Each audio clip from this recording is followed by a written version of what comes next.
கம கமன்னு ஈஸியாக செய்யக்கூடிய சிக்கன் கறி குழம்பு எப்படி செய்கிறதுன்னு பார்க்கலாம். சான்ஸே இல்லைங்க. டேஸ்ட்டு ஒரு வாரம் வரைக்கும் நாக்கில் அப்படியே இருக்கும். எப்படி செய்கிறதுன்னு பார்க்கலாம். சூப்பரான டேஸ்டியான சிக்கன் கிரேவி குழம்பு எப்படி வேணாலும் சொல்லலாம். அப்படியே பிசைஞ்சு அடித்து ஒரு வாயில் உருண்டையை போட்டோம்னா போதுங்க, ரொம்ப சூப்பராக இருக்கும். கடாயில் எண்ணெய் 2 டேபிள் ஸ்பூன், சோம்பு, பட்டை, கிராம்பு, ஏலக்காய் வாசனைக்காக சேர்த்துக்கோங்க. அதுக்கு அடுத்ததாக வெங்காயம், தக்காளி, இஞ்சி பூண்டு விழுது, கறிவேப்பிலை, மிளகாய்த்தூள், மஞ்சள் தூள், கரம் மசாலா, பச்சை மிளகா 2 சேர்த்துக்கோங்க.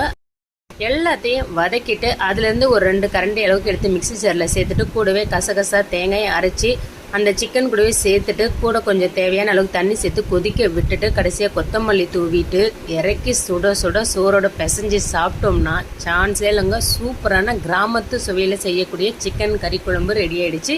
நீங்களும் இந்த மாதிரி செஞ்சு பாருங்கள். 10 உருண்டைனாலும் பத்தாது. ரொம்ப ரொம்ப விரும்பி சாப்பிடுவீங்க.